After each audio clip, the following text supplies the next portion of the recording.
Hey, I'm Derek, it's me, Derek, and welcome to Stop Skeletons from Fighting. Let's hear it for the Game Boy Color, man. It was not only one hell of a system, it was also enormously successful. And of course, that combination of greatness and success means it is home to ridiculously ambitious ports that normally wouldn't ever get made. We've talked a lot about the GBA on this channel, but it was amazing what developers were able to squeeze out of this little guy. Some games pushed graphics to the detriment of gameplay, and you know that's my thing. I love that stuff. But equally impressive are the Game Boy Color ports that put gameplay first. Yeah, especially when the source material is massive. In this episode, I want to highlight a few ports that are drastically different adaptations, but still capture the spirit of the source material. This is Punching Weight, and our Patreon supporters voted on this topic, so we are back with more impressive GBC ports. My love for Perfect Dark has been pretty well documented on this channel already, and it's still one of the most feature-filled games that's ever been released, with a huge single-player campaign, a ridiculously extensive multiplayer, so many gadgets and guns, but released day and date with the N64 version, was also the Game Boy Color version, also developed by Rare. How in the world do they fit this game into a Game Boy Color cart? Like, get in there. How did they do it? I'm looking for Joanna, I don't see, she's so small. Oh, expansion pack required? Where's the expansion pack going this? It's ridiculous. How'd they do it? I don't know. Well, first off, Perfect Dark Game Boy Color is technically a prequel to the N64 game, showing Joanna's early days with Daikatana. So it was a completely different campaign, which I think was smart. Though it would have been cool to see that same campaign recreated on the N64, I think it probably would have stifled the team a bit. And though Tyrannosaurus Rex showed that FPSs were technically possible on the Game Boy Color, Perfect Dark had some really big shoes to fill. So instead, we have a more standard two-dimensional action game, a similar approach that actually Alone in the Dark used. There's even stealth elements, numerous set pieces to break up the pace. It's pretty good. But Perfect Dark couldn't be Perfect Dark without heaps of additional content, and this 32 megabyte cart brings it. For example, there is tons of spoken speech, fully voiced mission briefs, and downed enemies yell.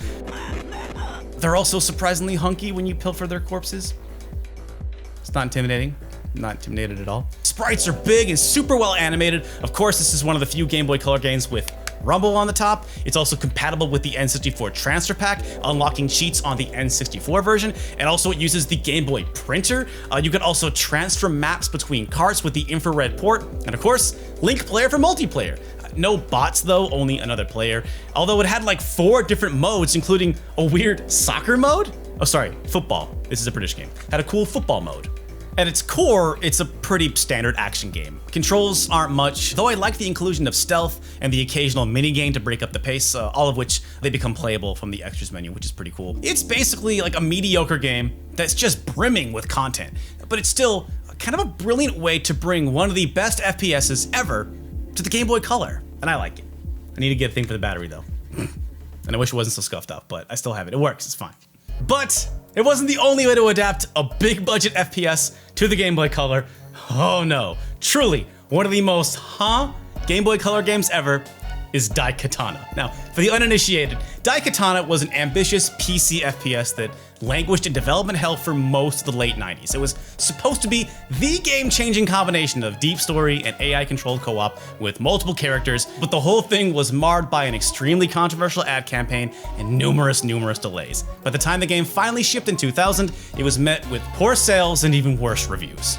But beyond being an enormous disaster that nearly took John Romero's post-id Software career with it, can you believe there was also an N64 port developed by Japanese developer Kemco that was even worse? And weirder still, Kemco then turned out a Game Boy Color port. How and why would you ever do this in the first place? Well, by making a action RPG heavily inspired by Zelda, that is how. And why? Well, it turns out Romero himself asked for this. He literally said, "Make me a Zelda!" Then he slammed the phone down and threw out the window. Probably didn't literally do that, but I guess he used to be able to call those kinds of shots. I mean, the main character in Daikatana, and I don't blame you if you didn't know this, is literally named Hiro Miyamoto. And this port proves that I guess he held Zelda in pretty high esteem. This Game Boy Color port was actually shown to the press after the PC version released, and it was actually previewed really well. Like right away, everybody was like, this is better than the PC and N64 versions. And they were right. I actually played this game on our stream for this video, twitch.tv/StopSkeletonsFighting. Follow me if you haven't already. Subtle. I know. And it's really not a bad little Zelda clone. We got big swords, we got big guns. Controls are great, but they get the job done. I mean, it may look like a Zelda. Trust me, it ain't tight like a Zelda. Areas are big and varied. We got lots of puzzles and platforming and jumping to break up the combat. It was a little long in the tooth, but I wouldn't say I was bored. Probably the highlight for me was the absolutely terrible localization, though. What's that? It looks like an indentation, endure. You probably need to put something in the indentation. Indentation? Grace, is indentation a word? Or indentation? No, like indented. Yeah. With ED, but not a TION. An indentation. It's an indent that forms an indentation. Someone write to John Romero right now. One of Daikatana's big selling points was its involved time travel plot, and an incredible amount of dialogue made it into this Game Boy Color port. Like, bring a snack. Like, that story just rolls on and on and on. And it is so confusing. Like, it's best just to let it wash over you and not think about too hard about what the hell is actually going on in this game. Just don't think about it, just enjoy it. It's fun, it's dumb, I liked it. All right, let's face facts here, folks. Daikatana on Game Boy Color is weird. This is maybe the smartest decision John Romero ever made with Daikatana. It never got released in North America. This is actually the PAL version. It did come out in Japan, but basically what it was is like this game came out in late 2000, and by then, the world was done with Daikatana. To port a game of this ambition and scope to the Game Boy Color is really ridiculous, but that it actually ended up being the best one, I think, you know what, how about this? Maybe the world was finished with Daikatana, but maybe they actually did need an unnecessary third port of Daikatana, and I'm glad we got one. Okay, I'm gonna go a little bit out of my comfort zone here and talk about Harry Potter, which is, or was, or still is, yeah, a big deal. He got games for every system, PS1, Game Boy Advance, Game Boy Color, PC, and then eventually PS2, GameCube, Xbox, and all these games are different flavors of action-adventure-y, puzzle-y games, so you got your third-person action-adventure fix on those systems, but that's a tall order for the aging tech of the Game Boy Color. But Pottermania demands it, got Harry on every system ever. There is money to get, so what does EA do? They get developer Griffinite to make straight-up 8-bit NES throwback turn-based RPGs. So Griffinite made 2 Game Boy Color Harry Potter games, Sorcerer's Stone and Chamber of Secrets. Now as a tween, I missed out on the Hogwarts Express entirely, and I heard these ports are based on the books rather than the movies. So that means you get to see lovable fan favorites like Peeves the Poltergeist. I think. I have no idea. The first game, I'm gonna level with you, is not very good. It's cute as heck. Look at Harry's bull belly, just bouncing around having a good time. But it's slow and only lets you have Harry in the party. I can't imagine that's even what Potter fans were hoping for. The second of the 2 games, the Chamber of Secrets, was actually the last North American Game Boy Color game to be released. I could have swore it was Shantae for the last one in North America, but no, it was good old HEP. He gets the honor. Grace, the kids call it HEP? No. Good old HEP, right? Is that a thing? Uncle Derek is making it a thing. It's HEP. That's your boy. H to the P. I'm cool. Hello, fellow kids. I'm down with the teens. I'm not down with the teens. Even as a teen. Even as a teen, I wasn't down with the teens. This is true, yeah. What I love about this is that means in holiday 2002, one solid year into the 6th generation of consoles, you could walk into a game store and either buy incredible graphic benchmarks like GTA Vice City, Metroid Prime, the Resident Evil remake, or an 8-bit turn-based RPG. Sometimes when capitalism and creativity cross paths, amazing things happen. And the Game Boy Color was discontinued months after it was released in March 2003. Talk about unnecessary. Okay, but before we get too ahead of ourselves, there's a reason why this game isn't remembered as a grand throwback to classic RPGs. First of all, this game does not cater to people that are not Harry Potter fans. I know I'm the outlier here. That was probably a good decision on their part, but man, I was confused. Like, spells have names, but not really descriptions. Like, how the hell am I supposed to remember what a Wiggenweld potion does? Hogwarts, once you get there, is like so massive, and there's hardly any indication of like where you need to go. Nothing's marked on the map for each floor. Like, the game's like, you want to go to Gryffindor? Hope you like stairs. What does that mean? Like, actually, I think the books might be strategy guides for the game itself. That's kind of crazy. I've seen videos of big-time Potter fans speaking well for these games. To me, it's a decent throwback RPG, but for Potter fans, they might get a lot more out of this than I would.